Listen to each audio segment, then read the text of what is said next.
কতদিন হয়ে গেল ভালো মন্দ খাই না। আর কোনো পুজো আসলে সেরকম ভালো মন্দ খাতি দেয় না, খালি ওই ঘোড়া আপেল, লেবু, কমলা লেবু। আজকে কার্তিক পূজায় গেছে তো, কার্তিক পূজায় ভালো মন্দ খাতি দেয়। কতদিন পরে বিরিয়ানি খাবো, চিংড়ি মাছের মালাইকারি খাবো রে খাবো। তাড়াতাড়ি আয় রে, বড্ডা তাড়াতাড়ি আসেও না। বিয়ের পরে একবার চিংড়ি মাছের মালাইকারি খাইছি বলে মনে হয় না। সেই ছোট থাকতে একবার খাইছিলাম। আর বড্ডাও যে এরকম কিপটে, কিপটে বলা ভুল। টাকা দেয় 2 টাকা, চাল কিনবে না ডাল কিনবে নাকি এই চিংড়ি মাছের মালাইকারি, আর বুঝি না। গিন্নি, ও গিন্নি। স্বামী চলে আসো, তাড়াতাড়ি আসো। দেখি আজকে কিচ্ছু রান্না করিনি, বিরিয়ানি খাবো বলে। আসো আসো, তাড়াতাড়ি আসো। এনে বউ, ধর দেখের ভিতর কি কি আছে, বাঁচি কুচে খা। তো দেখি সব মিষ্টি। আমার বিরিয়ানি কই? বলছি কি বউ, বিরিয়ানি ফিরিয়ানি খাতি দেয় নাই, খালি দেশে খেচড়ি। মুখ পোড়া, তোর বললাম না আসার সময় বিরিয়ানি নিয়ে আসিস। আরে বউ, উপরের তো শনিবার, আর উপরে তো পুজোর দিন কেউ বিরিয়ানি রান্না করে, তুই বুঝিস না? ওরা পরে খাওয়াবে বলিছে, সেই দিন তোরে নিয়ে জাতি বলিছে। পোড়া মুখ মিনছে, তখন থেকে বিরিয়ানি খাবো বলে বসে রয়েছি, আর এখন তুই এই কলসি করে খিচুড়ি নিয়ে আসিস। আরে বাবা, না রান্না করলি তো আমি কোথাতে আনবো? ধুস, মাথাটা খারাপ হয়ে গেল। আরে বউ চিন্তা করিস না, ওই স্যারের বাড়ি ভালো মন্দ খাওয়া হবে, সেদিন তোরে নিয়ে জাতি বলিছে। তুই বলিছে? ওরকম করছিস কেন? সেদিন পেট পুরে খাস, যত পারিস তত খাস। কবে খাওয়াবে শুনি? এই তো 2-4 দিনের ভিতরে খাওয়াবে। 2-4 দিনের ভিতরে খাওয়াবে? হ্যাঁ বউ, 2-4 দিনের ভিতরে খাওয়াবে। তাহলে ঠিক আছে, এই 2-4 দিনে আরো খিদেটা বাড়িয়ে রাখি, একদম কবজি ডুবিয়ে খাবো। ঠিক আছে বউ, বলছি কি ওই গরম গরম খিচুড়ি আর মিষ্টি দিয়েছে বুঝিস, মিষ্টিগুলো একটা বাটিতে নামাই রাখ, আর খিচুড়ি একটা থালে নিয়ে আয়, তুই আর আমি দুজনে মিলে খাই। ঠিক আছে বছর স্বামী, আমি আনছি। আর টাকা পয়সা কত দেশে শুনি, পুজোর টাকা পয়সা? হয় তো দেশে 500 টাকার মতন। তাও বেচারা খাবার দাবার দেবে, তাও 500 টাকা দেশে। ঠিক আছে, কোনো সমস্যা নেই। ঠিক আছে, আমি থালা নিয়ে আসছি। বৌদি যদি বলতাম 2 বাড়ি পুজো করে 500 টাকা দিচ্ছে, তাহলে এবার খিস্তি খামারি করতো। বলছি 2-4 দিন পরে সত্যি খাওয়াবে তো? আরে কি যে বলো, সত্যি খাওয়াবে। স্যার এরকম উল্টোপাল্টা কথা বললে নাকি? যাক বাবা, 2-4 দিন পরে খাওয়া যাবে। পুজো তো 2 বাড়ি করে দিয়েছি, যদি জোড়া জোড়া ছেলে মেয়ে হয় তাহলে অনেক টাকা লাভ হবে। হ্যাঁ, দুইজনে অনুষ্ঠান করলে পারে বিশাল টাকা পাওয়া যাবে, আর খাওয়া দাওয়ারও ভালো পাওয়া যাবে। না না, মন্ত্রে ভুলভাল বলা হয়ে গেছে। জোড়ায় জোড়ায় ছেলে মেয়ে হলেই তো লস, একবারে এক খরচায় 2জনের কাজ চালাই দেবে। আর যদি আরেকটা করে হয় তাহলে সারা 4 বার খাওয়া দাওয়া হবে, 4 বার পয়সা পাবো। ও যা হবে হবে, অত ভেবে লাভ নাই। বলছি দিদি, ভালো লাভ হয়ে গেছে। কার্তিক পুজো ফুটোর আর হাগুর টাকা হয়ে গেছে, আমাদের একটা খরচা করতে হয়নি। আরে আমরা টাকা খরচা করবো কোনতে? আমাদের কাছে কিছু আছে নাকি? এসে গেছে তোমার হিরো। কে স্যার ফুটো, কি হয়েছে? বলতেছি অনেক দুঃখের সঙ্গে তোমাদের একটা খবর দেয়া হচ্ছে যে। দুঃখের খবর মানে? এই ঘর যে আমরা ছাড়িয়ে দিছি পাজুরি বাঁচানোর সময়, এই ঘর কালকে আমাদের খালি করে দিতে হবে। তাই দুঃখের সঙ্গে তোমাদের জানানো যাচ্ছে যে তোমাদের যত কেতা কম্বল শাড়ি গাড়ি যা আছে ব্যাগ ভরে সকালবেলায় বাড়ির থেকে বেরোয় যেতে হবে। বুঝতে পারিস? বাড়িতে বেরোয় যেতে হবে মানে কোথায় যাবো আমরা? সে তোমরা কোথায় যাবো তা আমি কি করে বলবো? আমরা কোথাও যাবো না, আমরা এখানেই থাকবো। হ্যাঁ, আমরা এখানেই থাকবো। মামার বাড়ির আবদার, লোকের বাড়ি ঘর থাকতে দেবে? যদি সে বাড়ির ঘরের মশা ঝাড়ঝুড় করে দাও, হয়তো তোমাদের 2 বেলা খাতি দিতে পারে, কিন্তু এই নরম নরম আর বেড দেবে না রে। তাহলে কি বলতে চাইছি, সে বাড়ি ছাড়িয়ে দিতে হবে? কোথায় ছাড়িয়ে দেবো? আমরা কোনো বাড়ি ফাড়ি ছাড়তে পারবো না। এই বাড়িটাকে আমার বিয়ে করেছে, এই বাড়িতে আমি এ জন্মও ছাড়বো না। সে তোমাদের ব্যাপার, ছাড়বা কি না ছাড়বা, ঘাল ধাক্কা খেয়ে বেরোয় যাবা, সে তোমরা জানো। বলার দরকার বলিয়ে গেলাম। হ্যাঁ, সকাল 10টার সময় ঘর মালিক আসবে না, বুঝতে পারিস? তার আগে ছাড়িয়ে দেওয়ার দরকার। এখন যদি তোমরা থাকো লাতি গুতো খাতিতে থাকো, আমার বলার দরকার বলিয়ে গেলাম, পরে আবার বলতে পারবা না যে আমার বলে নাই। তোরা কোথায় যাবি? আমরা যাবো আমাদের পুরোনো বাড়ি। পুরোনো বাড়ি কয়টা রুম? কয়টা রুম? 2টি রুম, একটা রান্নাঘর। শোন, ওর ভিতরে যে ভালো রুমটা হবে সেই রুমটা আমার। আমার বাড়ির আবদার তো। একটা আমি হাগুদা আর ঢ্যামনা থাকবো, আর একটা পাদু, ওই লাল ব্যাটারি আর ওই চম্পা থাকবে। ও বাবা, ঢ্যামনা থাকবে মানে? হ্যাঁ, ঢ্যামনা আমার থেকে কোথায় থাকবে? ঢ্যামনা তো তোমার ডিভোর্স দিয়েছে, জানো না? কই, আমার কিছু বলেনি তো। ঢ্যামনা, ঢ্যামনা তাড়াতাড়ি এদিকে আয়, কেস বাদিয়ে গেছে। কে আছে? ফটোটা ডাকতেছো কেন? তোর বউ জানে না তুই তোর বউর ডিভোর্স দিয়ে দিছিস? না জানার কি, সেদিন তো সবার সামনে বললাম। কি বলি ঢ্যামনা তুই? কি আবার বলবো? ফটো কি বলতেছিস তোমার ডিভোর্স দিয়ে দিছিস? বাবা, সবার সামনে সেদিন বললাম না তোর আমি ডিভোর্স দিয়ে দিছি? মুখের কথায় কাজ হবে না, কাগজে কলমে দিতেই হবে। তা বল কোথায় সই করতে হবে, সেই জায়গায় সই করে দিচ্ছি আমি। তার জন্য 5 লাখ টাকা লাগবে। আন্ডার প্যান্ট কেনার টাকা নাই, ওনারে 5 লাখ টাকা দাও। ওইসব বললে হবে না, তাহলে তোর একটা কিডনি আমার বেঁচে দিতে হবে। তাহলে এক কাজ কর, বুঝতে পারিস, ওই প্লাস্টিকের একটা কিডনি দেবানি তোরে। আর কি মারার জায়গা পাস না? পোড়ামুখে মিনছে তুই। আর কি মারার জায়গা পাস না শালা? হ্যাঁ, একটা কিডনি আছে আমার, আর একটা মদ খাটি খাটি এমনি নষ্ট হয়ে গেছে। হ্যাঁ, আর কি মারো নাকি তুমি? হ্যাঁ, তোমার ওইটাও খুলে দিয়ে দিই। শোন রে ফুটো, তোর ভালো কথা বলতেছি। কি কথা? তোর নামে যে 3.5 কাঠা জমি আছে, ওই জমি দিয়ে দে। আমি আর আমার দিদি তোদের বাড়ি ছেড়ে চলে যাচ্ছি। এই ব্যাপারে আমার একটু হাগুদার সাথে কথা বলতে হবে। জমি শালা তোর, তুই হচ্ছে জমির মালিক, তারপর হাগুদার সাথে কথা বলতে হবে মানে? হাগুদার সাথে কথা বলতে হবে না? হাগুদাই তো আমার এই জমিটা কিনে দিয়েছে, এখন তার পারমিশন ছাড়া আমি কি করে দিয়ে দিই তোরে? যা করবি কর, আমার তাড়াতাড়ি বল, নাহলে কিন্তু যতক্ষণ না জমি দিবি ততক্ষণ আমরা এই বাড়ি ছাড়বো না। বাড়িতে তোদের ছাড়তেই হবে, নয়তো কালকে ঘেটি ধাক্কা দিয়ে বের করে দেবে। ওইসব ফাজলিমিতি করলে তো হবে না, তোর ওই পুরোনো বাড়ি যাই উঠবো। দাঁড়া, তো শালা মহা কেলেঙ্কারি। বলতেছি 1 ঘন্টা সময় দে, 1 ঘন্টা পরে এসে তোর আমি জানাচ্ছি। যা জানাবি তাড়াতাড়ি জানা, না হলে এবারে আমরা ছাড়বো না, ধর্ণা দিয়ে বসবো। বলতেছি কি, এই ফুটোদা যদি জমি দিয়ে দেয় ওই সাথে কিন্তু আমারও ডিভোর্স দিয়ে দিতে হবে। হ্যাঁ, ফুটো যদি জমি দেয় তা তোরও দিয়ে দেবো। যা ফুটোদা, তুমি বাঁচাও, যে করে হোক বাঁচাও। চল ঢামনা, হাগুদার সাথে কথা আছে। ওই যা বলবি বল, জমি ছাড়া আমি এখান থেকে নড়বো না একদম। এইবারের মতন যদি ডিভোর্স দিয়ে দেয় সারা জীবন আর বিয়ে করবো না, সারা জীবন তোমাদের হেল্পারই করবো। চল ভাই তাড়াতাড়ি চল। দিদি, এবারে কিন্তু ছাড়া যাবে না, একবার ছাড়ি দিলে কিন্তু ওরা আর জমি জমা দেবে না। ঠিক বলেছিস, একদম গাড়িয়ে বসে থাকতে হবে, জমি আমাদের নামে ট্রান্সফার হবে, তারপর আমরা এই বাড়ি ছাড়বো। ঠিক বলেছে দিদি, জমি দেবে না, ঘর ছেড়ে দাও, মানে আমরা পথের ভিখারি হয়ে যাই। কত বড় শয়তানি বুদ্ধি দেখেছিস। আর তোমার বড়টা, হ্যাঁ, ও কিরকম ঢ্যামনা দেখো, তোমার সাথে বিয়ে থা সংসার করেছে, 2 দিন এখানে আসি এদের সাথে একদম তালগোল পাকাই গেছে। যত নষ্ট গোড়া তো ওই ঢ্যামনা শালা। ওই মালটা যদি বাড়ি রাখি আমি একা আসতাম না, তাহলে এতদিন কাজ হয়ে যেত। ঠিক বলিস, ও খালি খালি ঢ্যামনারে পাঠাইয়ে সবকিছু ঢ্যামনা করে দিয়েছে। ঠিক বলিস রে বোন, আমি তো বুঝতে পারি নাই ওই মালটা এরকম প্যাঁচ মারবে। দেখো কি বলে, আমার তো মাথা এখন টেনশন উঠে গেছে, মালগুলো কি বলবে কি করবে আমি কিছু বুঝে পারতেছি না। যতই যা হোক, জমি লিখে না দিলে আমরা বাড়ি ছাড়বো না, কি বলো? একদম। হাগুদা, বাঁচাও আমার হাগুদা। কি হয়েছে রে? কি হয়েছে বলতিস? এদিকে আমাদের জন্টিস কেস আর তুমি এদিকে হাসতিস দাঁত কেলায় কেলায়। কি আর করবো ভাই, কার্তিক পুজোর পরে এখন মনটা একটু হালকা হয়ে গেল। হালকা হবে না, আমাদের ঘাড়ে কার্তিক আসে পড়েছে, তুমি আরামসে এখানে একদম শুয়ে শুয়ে ডন দিচ্ছ। আরে ভাই খুলে বল কি হয়েছে? ওই দেখো, আমার বউ আর এই ঢামনার বউ দুজনে মিলে এখন বলতেছে বাড়ির থেকে নামবে না। ওদের যতক্ষণ না 3.5 কাঠা জমি লিখে দেওয়া হবে ততক্ষণে বাড়ি থেকে নামবে না। নামার দরকার নাই, আমরা চলে যাই, তারপরে এই ঘর মালিক এমনিতে ঘাড় ধাক্কা দিয়ে নামাই দেবে। কি বলিস শুনিস? এই বাড়ির থেকে যদি নামাই দেয় তাহলে ওরা পুরোনো বাড়ি এসে উঠবে। হ্যাঁ, কি বলছিস? সত্যি কথা। তাহলে ভাই এখন কি করা যায়? ওই যে তোমার যে বুদ্ধিটা দিয়েছিলাম সেই বুদ্ধিটি কাজ করলে কিন্তু হয়। তো ভাই এত কম সময়ের মধ্যে কি করে হবে? বলছি কাকারে বলবানি 2-4 দিন সময় দাও, আমাদের পারিবারিক একটা সমস্যার জন্য 2-4 দিন সময় লাগতেছে। তুমি 2-4 দিন পরে ঘর খালি করো। 2-4 দিনের ভিতরে কাজ হয়ে যাবে? হবে না মানে? তুমি সকালবেলায় চলো আমার সাথে, সকালবেলায় 3.5 কাঠা জমি ওই কাকার কাছ থেকে নিয়ে নেবো, জলে ডোবা জমি। ওই কাকার সাথে আগে কথাবার্তা বলা হয়নি, এখন জমি দেবে কিনা তার কোনো গ্যারান্টি আছে? ওরে বাবা হাগুদা, তুমি চলো, হাত পা ধরে জাম্বাই হোক মোটামুটি রাজি করাই দেবো। ঠিক আছে, তাহলে কালকে সকালে গেলে হবে না? বলতেছি হাগুদা, কালকে সকালে না গিয়ে এখন গেলে ভালো হয় না? রাত্রির বেলা? রাত্রির বেলা লোকের বাড়ি যাওয়া কি ঠিক হবে ভাই? ওরে বাবা, যে বিপদে পড়েছি তো অর্ধেক রাত্রি যাওয়া ঠিক হবে, আর সকালবেলা বাড়ি থাকবে কিনা তার কোনো গ্যারান্টি আছে? হ্যাঁ, ওই কাকা চাষবাস করে, উনি সকালে কেন জমি দিয়ে চলে গেল ধান কাটতে, তারপরে তখন কি করবানে? তা তো কথাটা ঠিক বলিস, তাহলে এখন যাবি? চলো এখনই চলো। চলো তাহলে চলো। চল তাহলে, আর বসে থাকি কি লাভ? বলতেছি কি, জমিটা কেনার আগে যদি পাদুর সাথে একটু কথা বলে নিতাম ভালো হতো না? ওদের জমি না দিলে ছাড়বে না, তাহলে কি করবো? তবুও পাদুর মাথায় যা ইংলিশ মিডিয়ামের বুদ্ধি, ওর একটু ডাকি একটু শুনে নিলে ভালো হতো। ঠিক আছে, তাহলে একবার পাদু ভাইপোর সাথে কথা বলে নি। না, তুই যা, পট করে পাদুরি ডাকি নিয়ে। যাচ্ছি। এখন কি যে করি হাগুদা তাই বুঝে পাচ্ছিস না, মাথায় কোনো কাজ করতেছে না। আরে একটু ঠান্ডা মাথায় একটু ভাব, ওদের কথা মতন চললে তো হবে না। আজকে 3.5 কাঠা বললো, কালকে 5 কাঠা বলবে, তারপরে 2 দিন পরে তোর কিডনি চাইবে, বুঝতে পারিস? ওদের ডিমান্ড তো পুরো করতে করতে তো জীবন শেষ হয়ে যাবে। আর তুই 3.5 কাঠা জমি দেওয়ার পরেও যে তোর ডিভোর্স দেবে তার কোনো গ্যারান্টি আছে? না না, বলিছে 1 হাতে জমি 1 হাতে সই। পরে দেখ, আমার বউর সাথে ছাড়াছাড়ি হয়ে গেছে, এখন আমার ঘরে এসে উঠিছে কিনা, এখন কিছু করার নাই, বুঝতে পারিস? তো ও যে যাবে, আর পরে যখন জানতে পারবে ওর সাথে ফাজলিমি করাইছে, 3.5 কাঠা জমি ওই কেদার ভিতরে দিয়ে আইছে, ও আবার ঘাড়ির উপরে আসবে না, তার কোনো কথা আছে? সেটাও ঠিক কথা বলিস, জবরদস্তি ডিভোর্স ফিভোর্স করাই নিলিও ও মাল যে পরে ছাড়বে তার তো মনে হয় না। তার জন্য একটু পাদুর সাথে কথা বলে একটু বুদ্ধি নেওয়াটা কোনো অন্যায় হবে না, বুঝতে পারছিস? আর পাদু কেন অন্যরকম বুদ্ধি দিল, তখন কেন সেই বুদ্ধিটি কাজ হয়ে গেল। ঠিক বলিস। আসতেছে আগুন আসতেছে। বলিস না একটু এমার্জেন্সি তাড়াতাড়ি আসতি। ওই আসতেছি, কি করে লেখালেখি করতেছিল, বলতেছে আসতেছি। বলছি ঢাবনা, তুই কি তাহলে তোর বউ সংসার করবি না? মাথা খারাপ, তোমাদের সাথে থাকিয়ে যে মজা পাইছি প্রায় বিগত 25 বছরে কোনোদিন এইরকম মজা পাই নাই। 2 দিন পরে যদি তোর বউর কথা মনে পড়ে আবার চলে যেতে চাস, তখন তো তোর লাথি মারে খেদাবে। দরকার নাই, তোমরা যদি আমার না খেদাও আমি সারা জীবন তোমাদের বাড়ি গোলামি করবো। ওরে আমরা তোর কোনোদিন খেদাবো না। তাহলে ডিল ফাইনাল, আমি আর ওর সাথে সংসার করবো না, ওর সাথে আমি থাকতেও চাই না। শালা সারাদিন কাজ করাবে, থালা বাসন ধোয়াবে, এ করাবে ও করাবে, রাত হলে খিস্তি খামারি করবে। বলছি মোটামুটি বিয়ে করে কেউ শান্তি নাই, তাই তো? না, স্যাররা দেখে মানে স্যার ভারী শান্তিতে আছে। আর মোটামুটি চারিদিকে যেদিকে যেদিকে দেখি আমাদের মতো নিয়ম বয়সী ছেলে মেলে একটাও সুখী শান্তি নেই। ওই যারা যে বয়স্ক মানুষ তারা একটু সুখী শান্তিতে আছে। ঠিক বলিস। কই আসলো না তো পাদু? আসছে গো, আসছে, দাঁড়া, অত ব্যস্ত হয়ে না। বাবা, বাবা ডাকতো আমালে, তাড়াতাড়ি আয় রে। কি হয়েছে বাবা?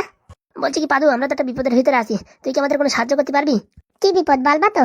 বলতেছি ভাইপো, তোর কাকিমা এখন আমার 3.5 কাঠা জমি লিখে দিতে বলতেছে, নাহলে আমার ডিভোর্স দেবে না, আর এই বাড়ি ছাড়িয়ে দিলেও আমাদের এই পুরনো বাড়ি যে উঠবে এই কথা বলতেছে। তা তোমরা কি বলিস? আমি ভাবিছি কি, ওই কেদার ভিতরে একজনের 4 কাঠা জমি আছে, সেখান থেকে 3.5 কাঠা কিনে সেই দলিলই ওরা সই করায় দিয়ে দেবো, আর এদিকে আমার ডিভোর্স করাই নেবো, তারপরে যেখান থেকে ঘুরে বেড়াই যা পারে করবে। মাথা খারাপ, ওই ভুল করলে না। কেন ভাইপো? ওইরকম ডুপ্লিসিটি কাজ করলি তোমার কোর্টের তো তোমার পারমিশন দেবে না ডিভোর্স দেওয়ার, বুঝতে পারিছো? আর এই ঝুমা ঝুমা কি তোমার ছেড়ে দেবে নাকি? ওইসব কেদারা জমি দিলি কেউ কেনে? বলছি কি, ও তো সই করার পরে দেখবে, তখন যা পারে করে বেড়াক। ওইসব কথা বললি হয়? দোকানটা একটা মোবাইল কিনিছো, মোবাইলে 1 বছরের ওয়ারেন্টি থাকে না? তাই মোবাইল যদি 10,000 টাকার মোবাইল যদি 1 বছর ওয়ারেন্টি থাকে, তো এত বড় জমির তার ওয়ারেন্টি থাকবে না? তুমি একজনের সাথে ডুপ্লিসিটি করবা, তার তোমার সাজা হবে না? তাই তো, ঠিক কথা বলিস তো। তাহলে এখন কি করা যায়? কি করা যায় ভাইপো, আমারে বাঁচা ভাইপো। পাদুরে পাদু ভাই, বাঁচা আমারে, নাই তোমার জীবন পুরো অন্ধকার হয়ে গেছে। তোমাদের জন্য একটা ভালো একটা বুদ্ধি আছে, যদি তোমরা রাজি হও তাহলে তোমাদের জমিও যাবে না, টাকাও বেঁচে যাবে, আর তোমাদের ডিভোর্সও হয়ে যাবে। মোটামুটি 1 ঝিলি 3খানা আম পড়ে যাবে। কি করে ভাইপো বল? বলতে পারি, আমাদের বিরিয়ানি খাওয়াতে হবে। ওরে বিরিয়ানি খাস, রসমালাই খাস, তুই যা খাবি খা, তুই আগে বুদ্ধিটা দে। বলতেছি বাবা, তোমাদের 2 মাসের জন্য একটু কষ্ট হবে। আরে 2 মাস কেন, আমরা 4-6 মাসও কষ্ট ভুগতে পারি।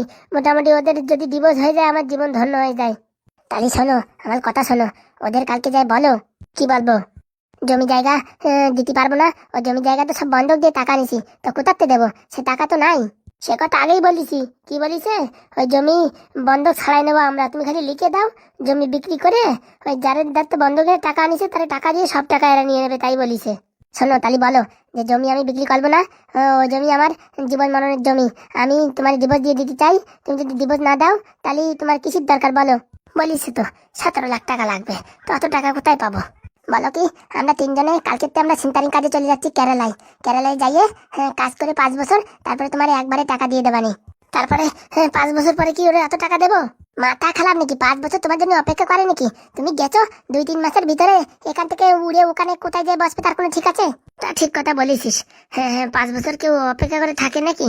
আর বলছি বাবা, তোরা কোথায় থাকবি আমরা যদি কেরালায় চলে যাই? ও নিয়ে তুমি টেনশন নিও না, আমি এই যে মা আর এই যে ছোট মা আর আমরা সবাই মিলে একসাথে এই পুরোনো বাড়িতে থাকবানি। আর ওরা যদি এই পুরোনো বাড়িতে উঠে যেতে চায়, ওরা পুরোনো বাড়িতে উঠে গেলি ও বাড়ি থেকে কি করে নামাতে আসে আমার জানা আছে। ওঠবে ওঠুক, ও নিয়ে কোনো চাপ নাই। কাজ করে খাবে, তারপরে ওদের ওই বাড়ি থেকে কি করে বের করতে হয় সে বুদ্ধি আমার জানা আছে। তো বাবা, তুই একা একা থাকতে পারবি ওদের সাথে? কি বল বাবা, আমি আছি, লাল ব্যাটারি আছে, চম্পা মামা আছে, তারপরে মা আছে, তারপর ছোট মা আছে। হাগুদা, বুদ্ধিটা কিন্তু খারাপ না, একবারে ট্রাই মেরে দেখা যাক। সে তো সব বুঝলাম বাপ, কিন্তু তুই একা এখানে থাকলি, তোর উপরে যদি ওরা টর্চার করে? অত সেটা নাকি? মা থাকবে, ছোট মা থাকবে, ওরা কি ছেড়ে দেবে নাকি? একদম কচু বাতা দিয়ে দেবে। ঠিক বলেছে হাগুদা, তুমি আমার বাঁচাও হাগুদা। চলো আমরা 2 মাস কেরালাতে ঘুরে আসি। হ্যাঁ হাগুদা, আমিও রাজি, তুমি চলো, কালকে সকালবেলায় টিকিট বুকিং করে চলে যাই। বলছি ভাই, ওইখানে গিয়ে এইসব বড় বড় এক্সপ্রেস ট্রেনের ভিতর ফেরি করলি হয় না? হয় না তাই কি? কলকাতা টু আপ ডাউন মারবো, মুম্বাই মেল, চেন্নাই মেল, কত মেল আছে সব মেলে ঘুরে বেড়াবো। মুম্বাই কোথায় আর কেরালা কোথায়? আরে বলে যাবো কেরালার নাম দিয়ে, ঘুরে বেড়াবো ইন্ডিয়া সব জায়গাতে, বুঝতে পারিছো? আর 3 জন মিলে ব্যবসা করলে বিশাল টাকা ইনকাম হবে।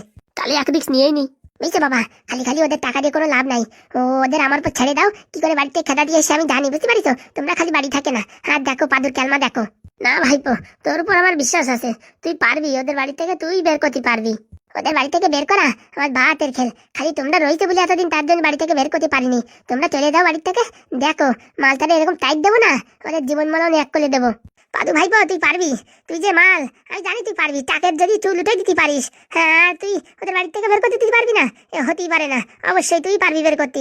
তাহলে টেনশন কি, হঠাৎ করে চলে যাও কেরালা, বাকি আমি সব বুঝে নেবানি।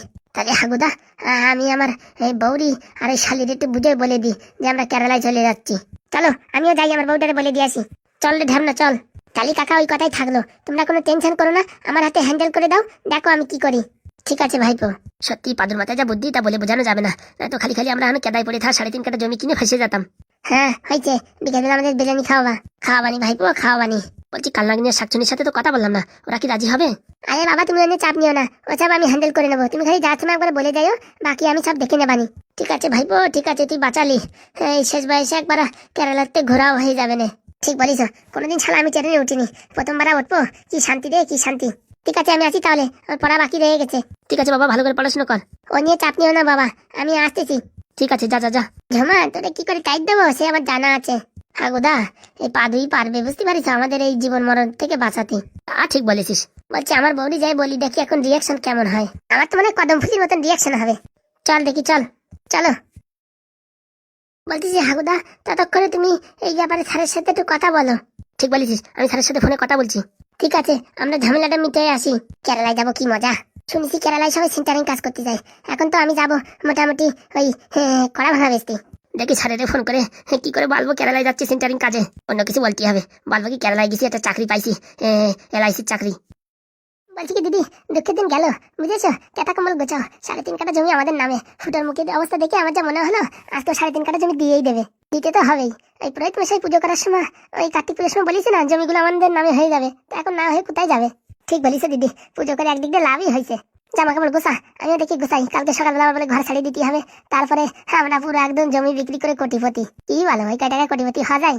আরে ওই কয় টাকা দিয়ে ভালো একটা ঘর নিয়ে তারপরে ঘরের সাথে বিউটি পার্লার খুলবো। সকালে বিকালে চালালি আর বিয়ে বাড়ির বুকিং পালি, ওই টাকায় বড় লোক হয়ে যাবো। তাই নাকি?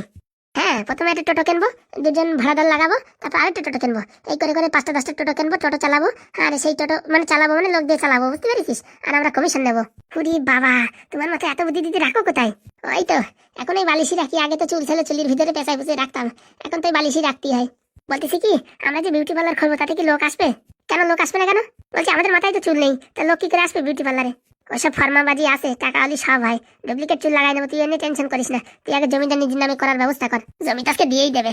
এই ফুটো একটু কথা বলতে গেছে হাগুর সাথে, হাগু তো রায় দিয়ে দেবে আর পট করে লিখে দেবে, বাস কেল্লা খাতে। সত্যি যদি দিয়ে দেয় না, এরকম একটা ড্যান্স দেবো না, এই খাট ভেঙে যাবে। ওই যে দিদি সুসংবাদ চলে আইছে। ওই ফুটো, কাগজ আনিছিস? দুঃখের সঙ্গে তোমাদের জানানো যাচ্ছে যে আবার কি হলো? 3.5 কাঠা জমি বিক্রি করার কোনো কায়দা নাই। মানেটা হচ্ছে গিয়ে, যাদের কাছ থেকে আমরা ওই জমি বন্ধক দিয়ে টাকা আনিছি, তো তারা এখন শুনেছে এই জমিতে নাকি পেঁপে গাছ লাগাবে। ওইসব ফাজমি কথা বলিতে হবে না, পেঁপে গাছ টাইম দিয়ে উঠে ফেলাবো। আর এখন তো লাগাই পারে নাই, 2 দিন হয়েছে। তুই খালি জমিটা আমার নামে করে দে, বাকি কি করতে হয় কি না করতে সেটা আমি বুঝে নেবো। হ্যাঁ, তুমি খালি লিখে দাও, বাকি আমরা দেখে নেবো। বলতেছি বউ, আমার জামা কাপড় যা আছে দিয়ে দে তো। এদিকে একটা কথা বলতেছি, তার মাঝখানে জামা কাপড় দিয়ে দিত। তো জামা কাপড় দিয়ে কি আমি কড়া ভাঙা খাবো নাকি? শালা বিয়াদব শয়তান পুরা আমাকে মিনছে। ফুটো, তুই কি কথা বললি? কেবল বলিয়ে গেলি যে আমি হাগুদার কাছ থেকে পারমিশন নিয়েছি, আর এখন এসে এসে উল্টো পাল্টা মানে খবর দিচ্ছিস। তুই তো মাথার ব্রেন শর্ট করে দিয়ে কাজ করতেছিস। কথাটা হচ্ছে ওই জমি বিক্রি করা যাবে না, ওই জমি বন্ধক রয়েছে। তোর কত টাকা লাগবে ডিপোজিট দিতে, সেই কয় টাকা বল, আমি দিয়ে দিচ্ছি। টাকা দিবি? তোদের কাছে টাকা নেই তো টাকা কোথাতে দিবি? আরে টাকা আছে, এসব ভংচুং। ওই পাদুরি কোনো কিডন্যাপ ফিডন্যাপ করে নেই, ওরাই সব নিজেরা নাটক করেছে। বলতেছি ওই 17 লাখ দিলেই হবে। শোন, বলতেছি কি, আমরা কালকে সকালবেলা বুঝছিস কেরালায় বেরোয় যাচ্ছি। কেরালায় বেরোয় যাচ্ছিস মানে? তখন থেকে আমি জামাই গোছাই দিতে বলতেছি কি খালি খালি নাকি আমরা কেরালায় চলে যাবো, তার জন্য জামা গোছাই দিতে বলতেছি। কেরালায় চলে যাবি মানে? আর আমরা কোথায় থাকবো? তোরা কোথায় থাকবি সেটা আমরা কি করে বলবো? ফাজলিমি মারাও নাকি? হ্যাঁ শোন, এখন টাকা দেওয়ার কোনো পরিস্থিতি নেই। তোরে ওই মোটামুটি 4-5 বছরে কাজ করে তোরে টাকা দিয়ে দেবো, তখন তুই ডিভোর্স দিয়ে দিস। 5 বছর ধরে আমি ঝুলে থাকতে পারবো না। তোরে ঝুলে থাকতে কে বলতিছে? তুই বসে থাক, বসে না থাকলে শুয়ে থাকো। এই দেখ, এই টাক মাথা বেলচা, তুই কথার মাঝখানে কথা বলবি না কিন্তু, বুঝছিস? জুতো খুলে বাড়াবো। দেখিছো শালির কথা দেখিছো? একদিন আমার বাড়ি যাই বলে কি, দাদা বৌমারে বাঁচাও, আমার জীবন পুরো শেষ হয়ে গেল।